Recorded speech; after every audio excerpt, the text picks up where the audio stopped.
विलुप्त हो गई थी, आज हमें उसे फिर से जोड़ने का मौका मिला है। आज भारत की धरती पर चीता लौट आए हैं और मैं ये भी कहूंगा कि इन चीतों के साथ ही भारत की प्रकृति प्रेमी चेतना भी पूरी शक्ति से जागृत हो उठी है।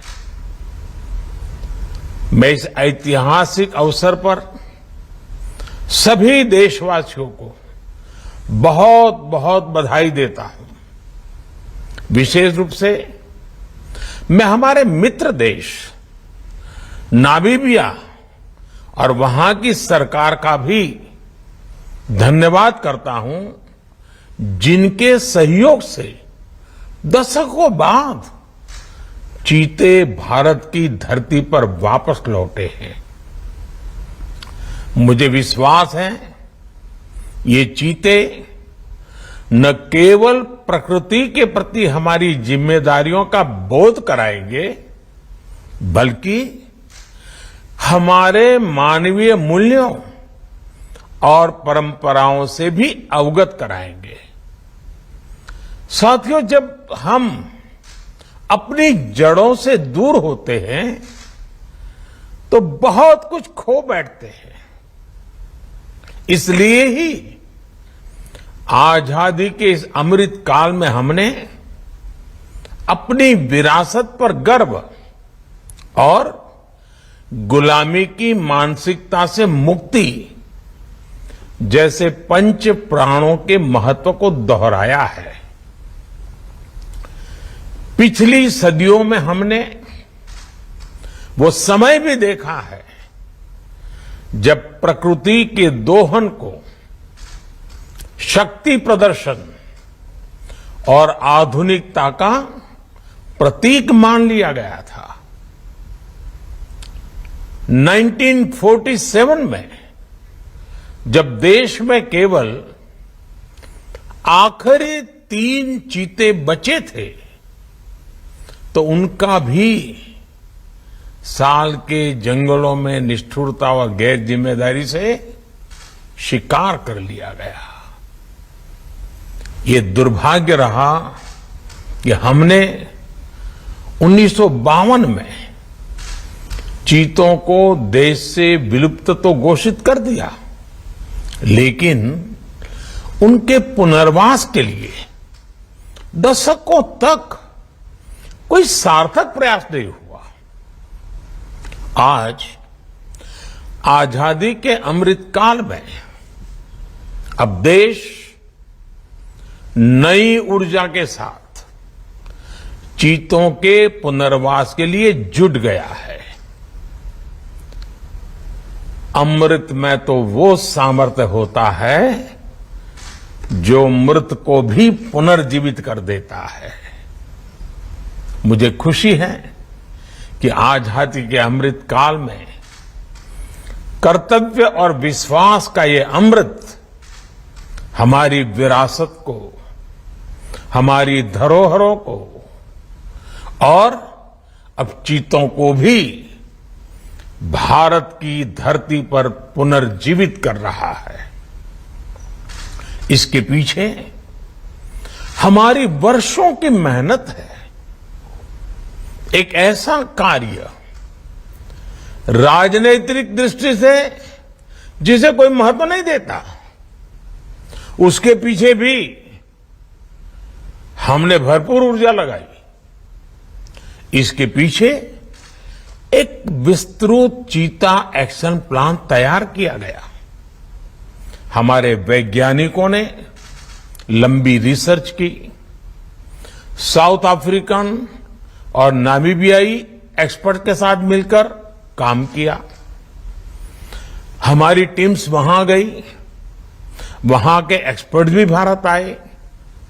पूरे देश में चीतों के लिए सबसे उपयुक्त क्षेत्र के लिए वैज्ञानिक सर्वे किए गए और तब कूनो नेशनल पार्क को इस शुभ शुरुआत के लिए चुना गया और आज हमारी वो मेहनत परिणाम के रूप में हमारे सामने है।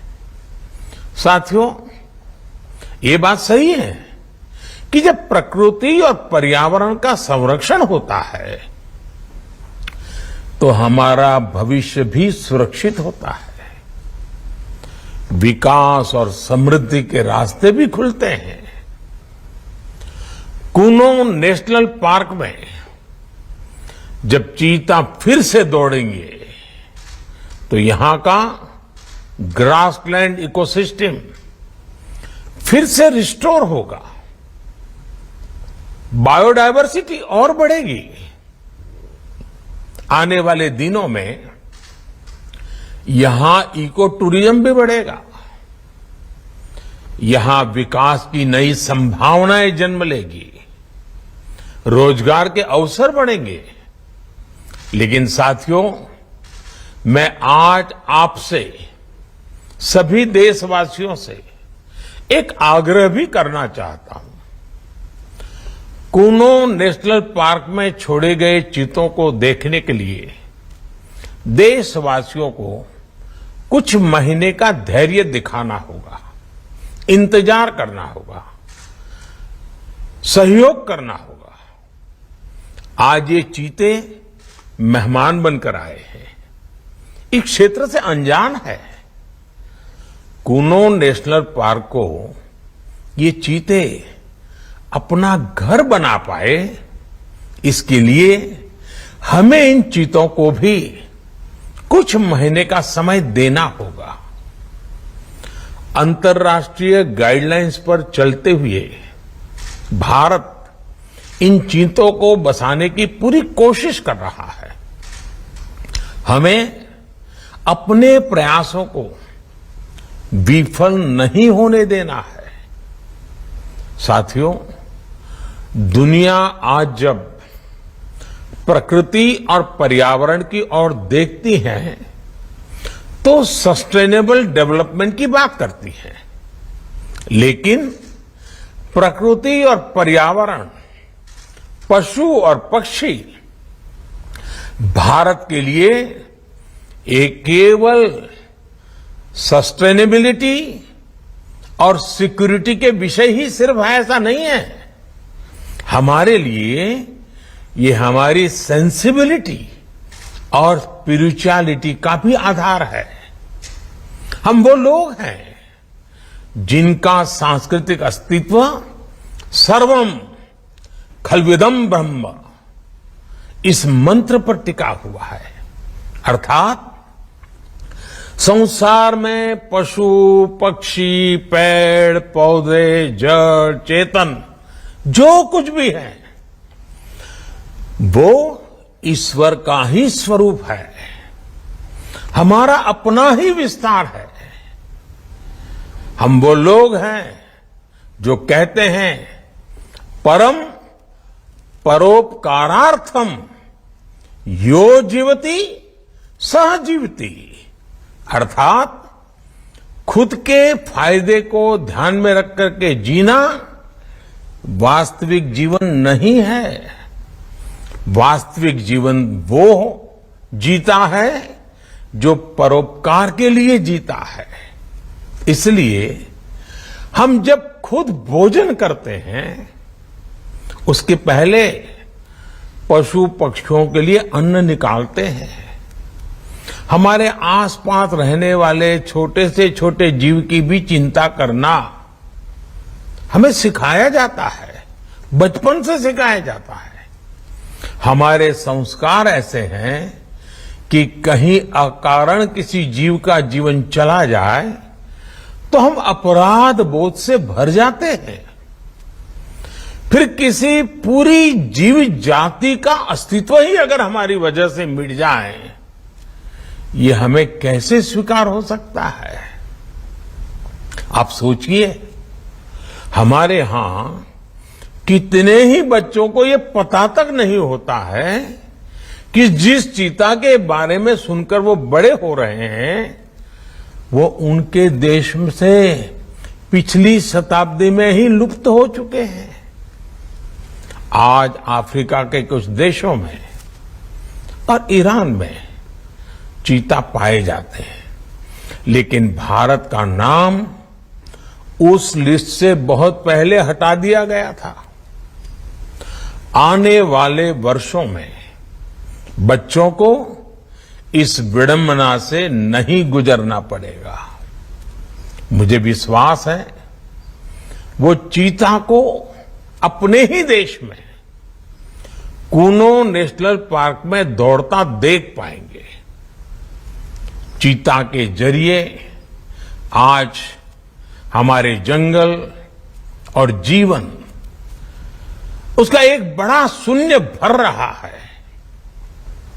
साथियों, आज 21वीं सदी का भारत पूरी दुनिया को संदेश दे रहा है कि इकोनॉमी और इकोलॉजी कोई विरोधाभासी क्षेत्र नहीं है। पर्यावरण की रक्षा के साथ ही देश की प्रगति भी हो सकती है। ये भारत ने दुनिया को करके दिखाया है। आज एक और हम विश्व की तेजी से बढ़ती अर्थव्यवस्था में शामिल है, तो साथ ही देश के वन क्षेत्रों का विस्तार भी तेजी से हो रहा है। साथियों, 2014 में हमारी सरकार बनने के बाद से देश में करीब करीब 250 नए संरक्षित क्षेत्र जोड़े गए।